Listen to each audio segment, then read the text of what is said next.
Oke, cek. Balik lagi di Random Podcast. Bareng saya Tegar tentunya. Tapi sekarang tanpa Adit. Aduh. Karena saya dan Adit sekarang sedang berpisah jarak yang amat jauh ya. Karena suatu tujuan tertentu yang memang kita harus terpisah terlebih dahulu ya. Adit di mana, saya di mana. Waduh. LDR ceritanya. Waduh. Tapi tenang, teman-teman random, bahwa ketika kita sedang berpisah sekarang, kita tetap mengupload podcast ya, karena demi kekonsistenan dan keistiqomahan dalam berkarya. Mau dimanapun jarak antara saya dan Adit, kita tetap upload Random Podcast. Jadi saya upload di sini, nanti juga Adit upload di sana gitu. Sudah lama sekali kita tidak upload ya. Sekarang banyak sekali info-info menarik. Kemarin saya menemukan beberapa informasi ya. Masih dalam situasi pandemi sekarang, PSBB diundur lagi sampai tanggal 10 Februari kayak sepertinya. Terus muncul juga aturan baru ya. Aturan baru kemarin pemerintah Jawa Tengah mengeluarkan keputusan bahwa kita harus di rumah aja. Gerakan di rumah aja, hashtag gerakan di rumah aja selama 2 hari. Dimana di situ kita diwajibkan ya untuk kembali di rumah aja. Berjuang tapi dengan cara rebahan aja di rumah mungkin. Banyak sekali yang ditutup seperti akses-akses pasar, sekolah masih ditutup ya dari dulu. Sekolah masih tutup, kafe-kafe mungkin ditutup untuk 2 hari. Tapi sepertinya untuk pasar ada pengecualian sepertinya. Kemarin saya baca surat edaran dari Bupati Cilacap bahwa di Cilacap itu pengecualiannya pasar ya. Ya mau gimana pun pasar menjadi komoditi utama lalu lintas ekonomi ya. Tanpa pasar mungkin ya entahlah mungkin bakal seperti apa. Ditambah lagi memang budaya konsumerisme kita memang tinggi juga sepertinya. Yang dimaksud dalam konsumerisme tinggi itu sebenarnya nggak jadi masalah juga sih, nggak jadi masalah. Tapi yang menurutku jadi masalah itu terkait konsumerisme itu orang-orang yang tidak tepat sasaran ya. Semisal katakanlah kita masyarakat menengah, tapi kita seringkali salah sasaran membeli suatu barang yang memang bukan untuk kalangan kita gitu. Ini untuk yang masyarakat menengah ya, yang masyarakat menengah gitu. Semisal gaji 2 juta harus beli HP yang harga 8 juta kan. Itu menurutku sih nggak usah lah kayak gitulah. Ya kalau kalian kuat puasa sampai 3 bulan tanpa buka sih is oke aja. Maksudku ketika kalian masyarakat kalangan menengah nggak usah sosokan menjadi masyarakat kalangan atas gitu. Ketika kalian beli barang masih mengandalkan diskon 50% ya menurutku kalian masih masyarakat menengah gitu. Ketika kalian membeli suatu barang di toko langganan, semisal katakanlah ini saya beli sepatu di toko ini berapa? Segini. Oh di tokoku segini. Kalian langsung pindah toko ya berarti kalian langsung masyarakat menengah. Langsung saya cap sebagai masyarakat menengah gitu. Wah sosokan mengecap ya.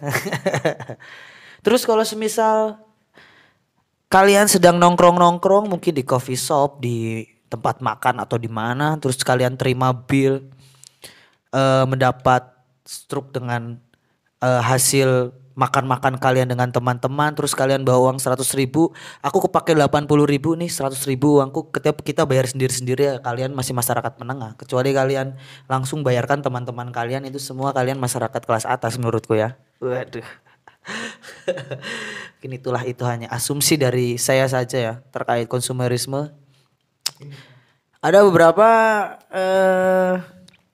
fakta menarik di sini yang saya dapatkan ada. Menarik nih. Cina pakai tes swab anal untuk deteksi virus corona. Waduh, Cina membuat inovasi baru menggunakan swab anal ya untuk mendeteksi virus corona setelah kemarin sepertinya ada tes swab melalui lubang hidung ya, sekarang melalui lubang anus. Nggak kebayang aja itu ketika dicek melalui lubang anus itu ya.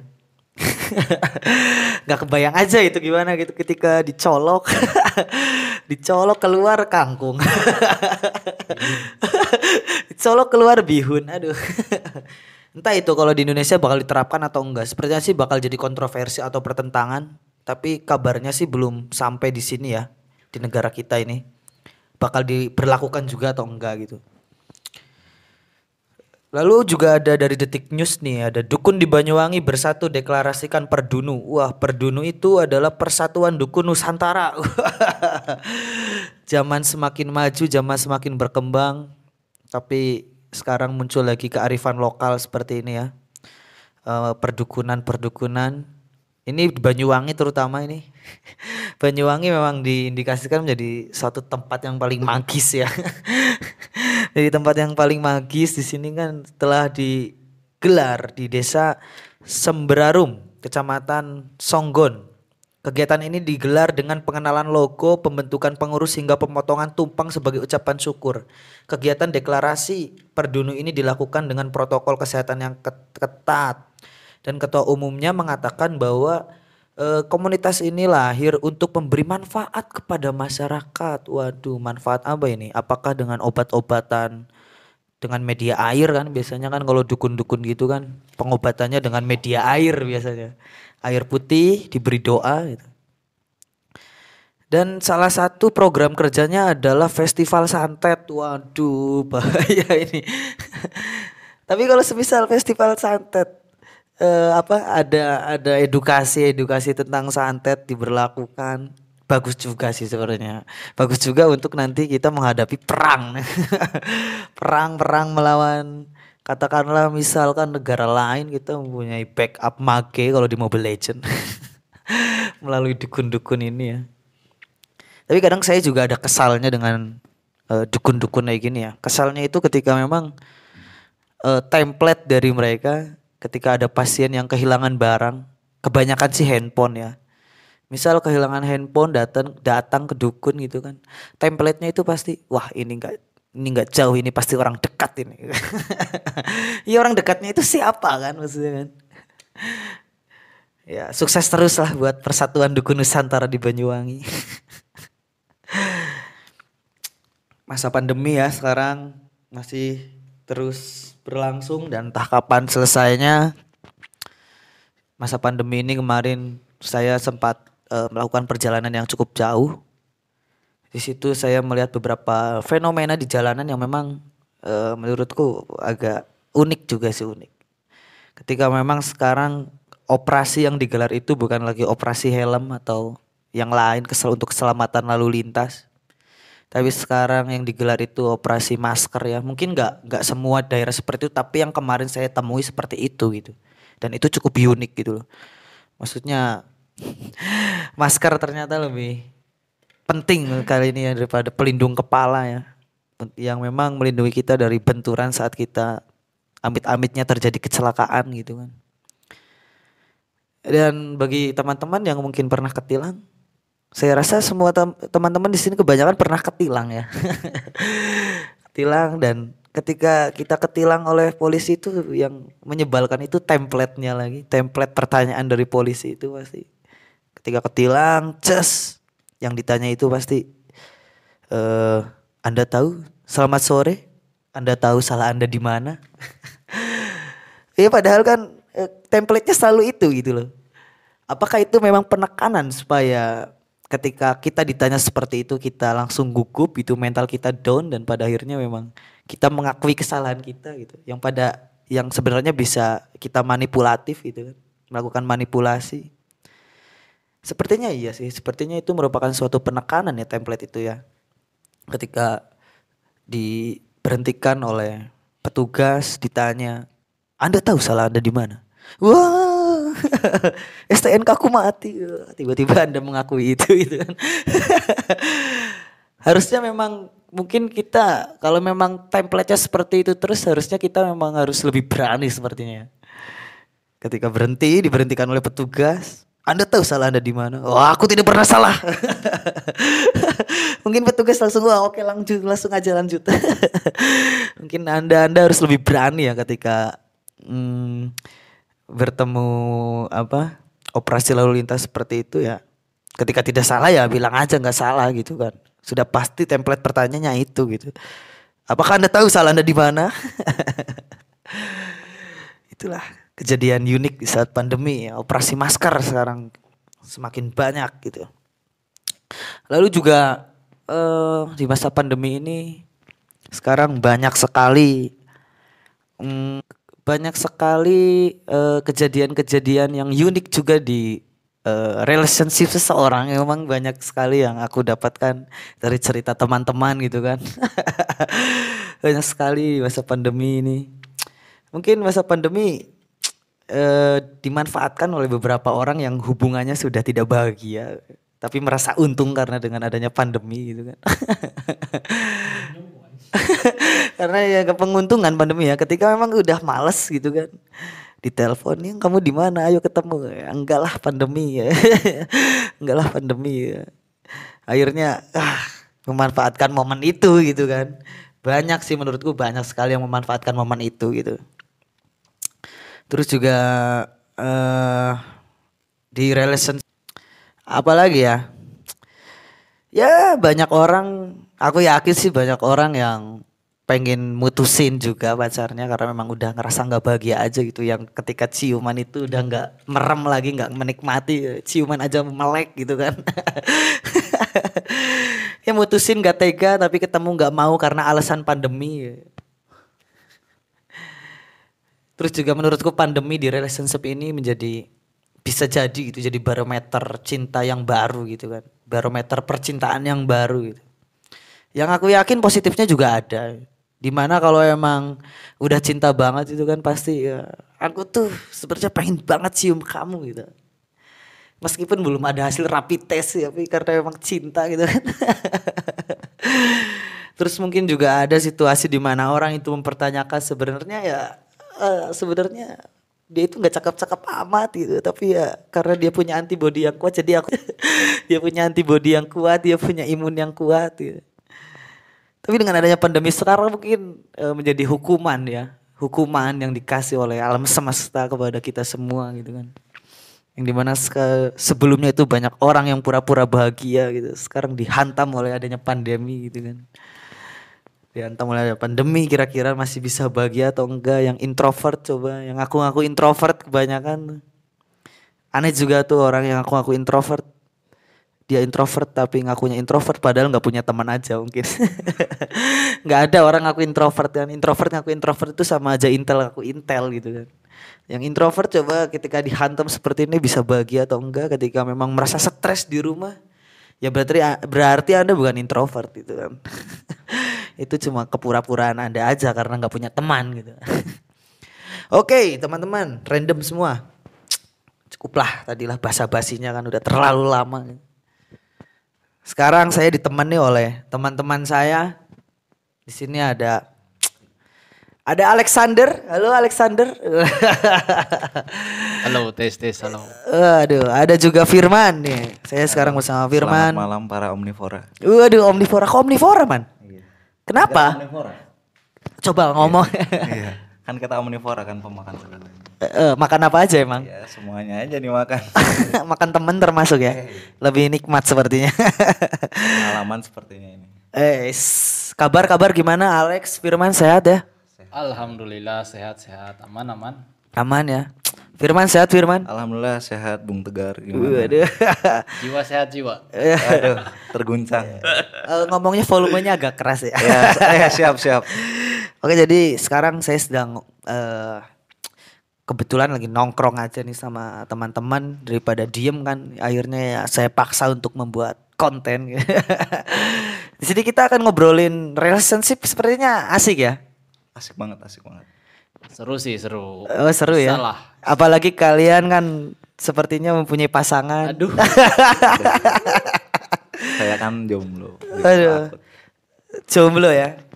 Tapi kalau Alex sepertinya dari segi usia kamu Lek udah siap untuk menikah sepertinya. Coba ceritakan pengalaman-pengalaman sebelum kamu menikah di usia sekarang berapa kamu? Baru 24 lah, lebih dikit. Oh 24 aja dikurang-kurangin sepertinya ya. Jadi rencana nikah kapan Lek? Nggak tahu kapan ya. Kok nggak tahu? Tahu. Yang namanya nikah kan kita sebenarnya kalau misalkan udah ada calonnya sih mungkin bisa ya menjawab dengan tegas dan lugas itu. Oh, jadi by the way teman-teman ya. By the way teman-teman. Ternyata Alek ini dia seorang pengusaha muda ya. Seorang pengusaha muda. Firman juga sama. Dia bekerja sama dengan Alek juga untuk membangun usaha mereka. Nah kalau semisal mereka jomblo sepertinya kan ini agak aneh gitu. Memang pondasi ekonomi udah kuat apalagi gitu kan. Gimana kok kalian memilih jalan untuk jomblo ini? Coba kalian kasih tahu gitu loh. Kenapa kalian memilih jalan untuk jomblo padahal kan kalian kan secara kedaulatan ekonomi udah daulat gitu kan. Siapa nih? Tanya ke siapa nih? Siapa dulu yang mau jawab? Kamu dulu coba. Kalau aku sih kenapa memilih untuk jomblo ya? Sebenarnya itu bukan pilihan ya. Jomblo bukan pilihan ya. Jomblo bukan pilihan, Bro. Lalu apa? Nasib Kenapa? itu. Emang nggak coba cari-cari gitu kan? Namanya orang sih harus selalu ada usaha ya. Tapi mungkin belum aja. Belum aja tapi udah usaha. Usaha selalu ada, tiap hari usaha. Jadi kalau Firman kenapa ini? Usaha depan laptop, kerja Oh, ya. kan usaha itu. Ya, ya saya tahu lah kalian kan digital bisnisnya kan jalan gitu kan. Kalau Firman kenapa memilih jomblo man? Sebenarnya bukan memilih tapi ya takdir. Waduh, kok takdir ini sepertinya deep ini. Ya memang ada beberapa yang ya sepertinya tidak untuk dipublikasikan di sini. Iya, iya, iya. Susah ya jalan Susah hidup. susah. Jalan Jalan ninjanya. hidup gak ada yang tahu, Bro. Ya. Jalan hidup gak ada yang tahu. Kalau jalan Pintas. jalan banyak jalan menuju Roma, Bro. Nah, maksudnya kalian kan sudah mapan ya menurutku ya. Tapi kenapa gitu loh? Kalau Firman mungkin kenapa nggak mencoba untuk cari-cari lagi? Kalau kalau kamu Alek kenapa juga kamu nggak coba mencari gitu loh? Coba aku pengen tahu aja alasannya gitu loh. Jadi tanya siapa dulu nih? Yang mau menjawab aja duluan. Jawab aja dulu, ayo. Sok. Kenapa gitu loh? Enggak, kalau kita misalkan tadi ngobrol misal kelihatannya ya, kalau Anda melihat saya itu mapan katakanlah. Ya sebenarnya itu dari tiap orang beda-beda ya dari sudut pandangnya. Kadang ada yang ngomong, "Oh, udah mapan." Padahal kita sendiri ngerasainnya ya nggak tahu kan orang itu. Mungkin kalau misalkan kok belum nikah, udah umur segini misalkan ya Kok sebenarnya belum nikah tapi udah punya anak gitu. parah banget. Udah keberet-beretan. Aduh. Gak ada bro, gak ada di sini yang udah punya anak, gak ada. Itu hanya lelucon aja. Tadi apa jawabannya? Pertanyaannya gimana ya? Kenapa kamu memilih jomblo pada akhirnya gitu loh? Sebenarnya Kan itu bukan pilihan. Tapi tapi sudah memang jalannya seperti itu gitu kan. sebenarnya tiap orang mungkin sudah punya plannya ya, punya rencana lah untuk hidup, untuk memilih pasangan, untuk kapan menikah. Sebenarnya mungkin sih udah ada sebenarnya, tapi mungkin kelihatannya memilih jomblo padahal nggak tahu kan. Ada yang diam-diam, oh kelihatannya nggak pernah jalan kemana gitu, padahal kan ada, nggak tahu kan. Wah itu mah trik busuk aja itu. Itu trik busuk aja lelaki itu. Biar bisa kesana kemari gitu kan. Mungkin sekarang kalau misalkan tadi dilihat dari, oh padahal kan udah mapan, kenapa belum nikah atau belum mempersiapkan? Ya mungkin kelihatannya aja belum, tapi di sisi lain ya, pasti setiap orang itu punya Tapi target menikah ada. target menikah. Firman mungkin. Oh kalau saya ya saya masih lama sih. Masih lama ya? Targetan mah masih cari-cari dulu kalau Cari di mana? Di Tantan atau di mana? Kalau- Tinder. Paling-paling yang deket. ya mentok-mentok. Dong. Kalau Bung Alex normal. kan sudah ya seperti itulah. Kalau Saya Lek masih bisa beberapa tahun lagi masih santai lah. santai aja. Tapi nggak takut termakan usia gitu, terkikis gitu kan. Wah kalau misalnya itu gimana ya? Enggak sih kalau saya sendiri.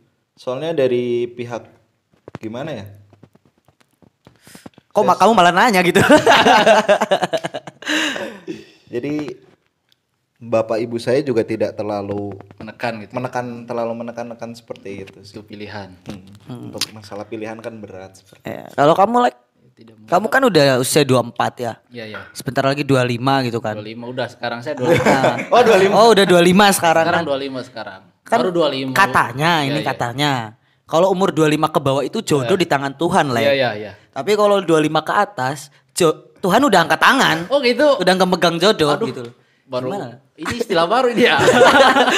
Maksudnya apa kamu nggak takut gitu loh? Gak takut angkat tangan gitu Iya, maksudnya. Tuhan udah angkat tangan gitu Oh, loh. Tuhan udah angkat tangan. Umur 25 itu istilah ke atas lah ya, itu, iya. istilah. Sebenarnya kalau itu enggak juga sebenarnya. Mungkin ya kita walaupun sekarang misalkan udah umur 25 atau 24, 26 pasti tiap orang itu ngerasa kita itu masih ya kayak ngerasanya masih anak-anak mungkin. Mungkin seperti itu. Cuman kalau misalkan untuk targetan kapan? Segeralah. Segera. Ya, itu targetan segera pasti. Tapi kalau deadline Deadline nggak ada kayaknya. Ya seininya aja. Mudah-mudahan sih Sang Maha Kuasa lah mempermudah dan mempercepat itu kan.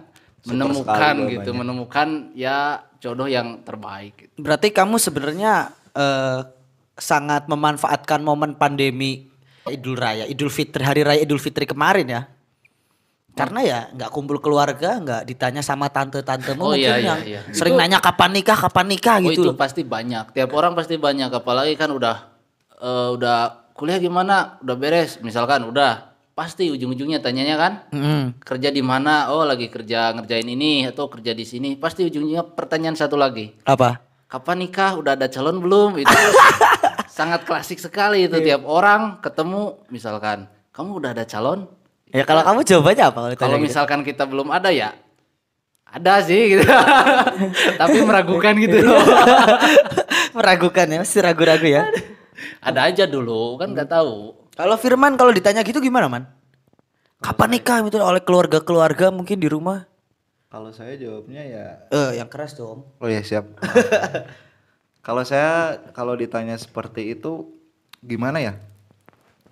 Dilematis juga sih ketika menjawab seperti itu karena menurut saya framing dari masyarakat itu sepertinya Udah biasa ya. enggak. Jadi menikah itu harus ada Deadline. patokan umur ini itu dan sebagainya gitu. Padahal kalau esensi dari menikah sendiri itu kan beda gitu dari yang seperti itu. Ini jadi kajian feminis bukan? Oh bukan ini, ini saya ngarang aja ini teori saya sendiri. Untuk menemukan sebuah kenyamanan dan rasa yang chill, enak kan itu gimana ya? Atau Sulit jangan-jangan keluarga yang nanya gitu memang so asik aja, memang tipikalnya gitu ya. gitu. Ya mungkin mereka nggak punya topik pembicaraan mungkin. Nggak ada pertanyaan lain Nggak ada gitu. pertanyaan. lain Keluarga yang kan lebih- kadang-kadang kan namanya keluarga itu kan emang nggak semuanya asik sih kalau menurutku. Dalam arti kalau aku itu mengibaratkan keluarga itu kayak teman-teman sekelas aja. Iya iya iya. Teman-teman sekelas di sekolahan kira-kira di kelas itu aku mau nggak sih nongkrong sama mereka? Kalau misalnya aku nggak mau ya emang mereka nggak asik aja gitu. Bukan circle gitu. Nggak bukan circle gitu. Kalau aku mengibaratkannya itu Keluarga sih. sendiri dianggap bukan circle. Iya bro, buktinya bro, ngapain nanya-nanya gitu so asik amat gitu kan. Mungkin bisa jadi di sisi lain memang mereka itu peduli sebenarnya. Atau bisa jadi Peduli atau sarkas ya? Satir gitu kan. atau bisa jadi mereka sudah punya yang mau ditawarkan gitu bisa jadi kan. Bisa jadi. Ya di itu aja coba kira-kira ya ditanya balik aja gitu kalau misalkan kita memang oh belum ada emang kenapa mau nawarin atau gimana atau mau bantu kan itu bagus lah. Siapa tahu jodoh itu ya datang dari ada jalan dari situlah untuk jodoh gitu. Jalan mana ini? Jalan menuju Roma. Roma Irama. Tapi kalian, aku mau nanya nih, Man, kamu kan pasti pernah pacaran nih. Oh sering. Wah, Wah, sih sering. mantap. Ini fuckboy atau gimana ini? Enggak sih, saya lelaki ya baik-baik lah. Tapi rokokmu Magnum Blue ya? Ya HP saya juga Xiaomi ini. Provider Indosat. Ya, saya Motor. smart friend malahan. Lebih Ya. Star tepak gitu ya. Diindikasikan ya star tepak fatboy gitu. Mantan banyak, Man. Paling lama pacaran berapa tahun, Man? Paling lama setahun sih, setahunan lebih. Setahun gak pernah lebih dari itu ya? Nggak pernah. Itu kenapa kamu kok putus-putus sih gitu kan? Padahal kan kalau lihat kamu kan Baik ya. tipikal-tipikalnya good boy gitu kan. Ya, emang saya good boy. Baik, Gitu. rajin menabung, Tidak sombong. tidak sombong, suka bercocok tanam. Ini maksudnya Iya kok bisa gitu loh, cuma 1 tahun aja gitu. Peduli lingkungan ya. iya, gimana ya? Dan 1 tahun yang terakhir itu mantan terakhir saya karena ya sebuah tragedi. Oh iya tragedi ya memang gak harus diceritakan. Yang- Ya di luar itu ya, yang di luar itu konteks dong. itulah. Kuasaan Nah, Tuhan lah ya. Di lain hal memang kalau misalnya ngomongin apa ya? Pacaran, cinta gitu ya. Itu sangat-sangat sulit lah didefinisikan. Kalau saya nih ya mempunyai konsepsi mencintai sendiri itu Berarti konsepsi. Sastra dong. Iya dong. kayak gini nih. Jadi saya bisa mencintai orang lain dengan sepenuh hati saya, dan pada suatu ketika misalnya orang yang saya cintai itu lebih mencintai orang yang lain, saya it's okay gitu loh. Kan yang namanya cinta itu adalah perasaan saling, bener nggak? Mungkin Enggak ya. Perasaan cinta itu saling. saling ya harusnya ya. Itu namanya saling mencintai. Saling mencintai. Kalau misalnya nggak saling mencintai ya itu bukan cinta kalau menurut saya itu gitu. Berarti apa tuh? Ya keterpaksaan lah atau Keterpaksaan mungkin. Iya bisa jadi keterpaksaan itu. Iya. kayak gini saya lanjut dulu ya. Misalnya saya pacaran nih dengan seorang perempuan, Seorang Awas loh, perempuan. kamu diserang sama feminis loh. Maaf. Seorang perempuan. Misalnya katakanlah si A gitu.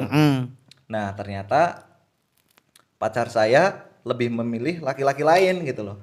Berarti kan saya dengan pacar saya sudah tidak saling gitu lah, saling mencintai, dan pacar saya lebih memilih laki-laki yang lain gitu. Jadi